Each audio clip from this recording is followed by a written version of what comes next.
আজকের আন্তর্জাতিক সকাল সংবাদ। ট্রাম্প বললেন ইউক্রেন জিতবে না, গাজায় ফের রক্তপাত। আর মালয়েশিয়ায় আত্মসমর্পণ করলেন ১৯ বাংলাদেশি।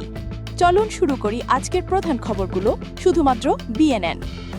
ট্রাম্পের ভবিষ্যৎবাণী, ইউক্রেন জিতবে না, এখন সময় শান্তির, বললেন মার্কিন প্রেসিডেন্ট ট্রাম্প।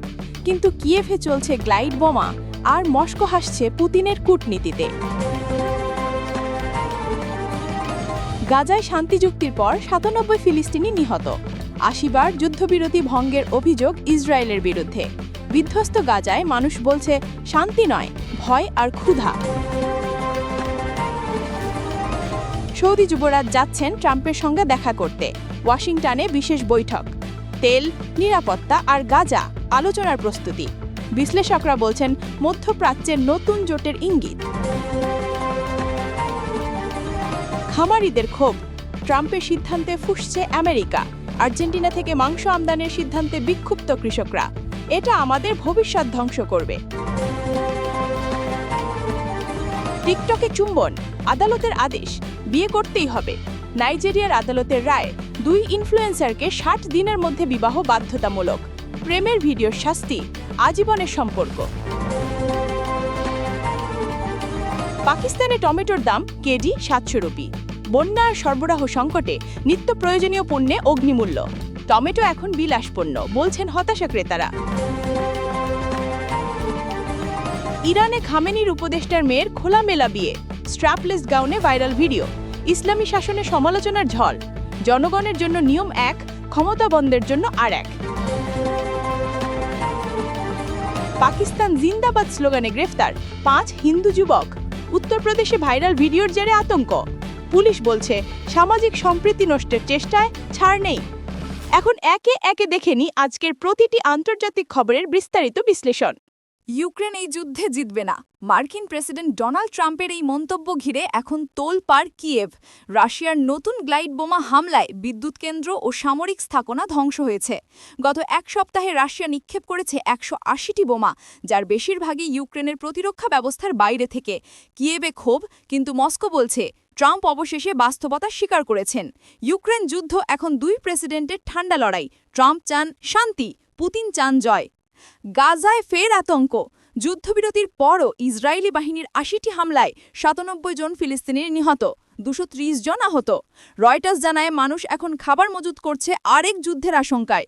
এদিকে ট্রাম্পের দূত জ্যারেড কুশনার ইসরায়েলে পৌঁছেছেন শান্তি তত্ত্বাবধানের নামে। যুদ্ধবিরতির কাগজ আছে, কিন্তু শান্তি নেই। গাজা এখন মানবতার কবরখানা। সৌদি যুবরাজ মোহাম্মদ বিন সালমান নভেম্বরে ওয়াশিংটনে ট্রাম্পের সঙ্গে বৈঠক করবেন। বৈঠকে আলোচনার বিষয় গাজা যুদ্ধ, তেল নীতি আর ইসরায়েলের সঙ্গে সম্পর্ক স্বাভাবিকরণ। বিশ্লেষকরা বলছেন এটি হতে পারে নতুন মধ্যপ্রাচ্য চুক্তির সূচনা। কূটনীতির আড়ালে তেলের রাজনীতি। ট্রাম্প আর সালমানের বৈঠকে বদলে যেতে পারে আরব বিশ্বের মানচিত্র। আর্জেন্টিনা থেকে গরুর মাংস আমদানির সিদ্ধান্তে ক্ষুব্ধ মার্কিন কৃষকরা। ন্যাশনাল ক্যাটলম্যান অ্যাসোসিয়েশনের প্রধান বলেছেন এটা আমাদের অর্থনীতি ধ্বংস করবে। ট্রাম্প কৃষকদের পাশে নেই। ট্রাম্প বলেছেন আমরা আর্জেন্টিনাকে সাহায্য করছি, কিন্তু কৃষকের মতে এটি স্থানীয় বাজারে বিশৃঙ্খলা সৃষ্টি করবে। একদিকে যুদ্ধ, অন্যদিকে কৃষি।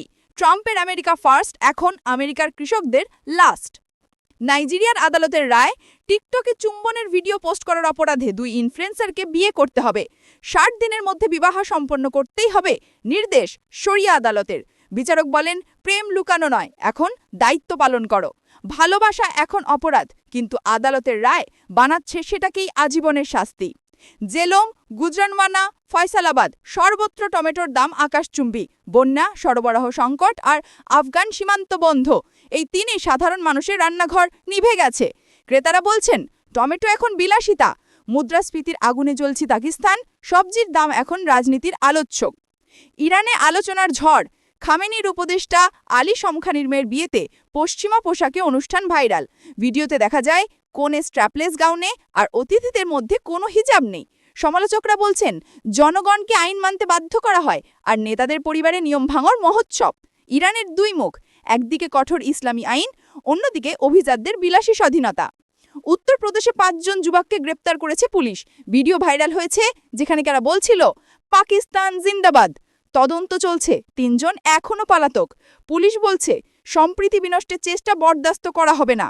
ভারত এখন জাতীয়তাবাদের উন্মাদনায়, যেখানে স্লোগানও হতে পারে অপরাধ। আপনি শুনছিলেন আজকের আন্তর্জাতিক সকাল সংবাদ।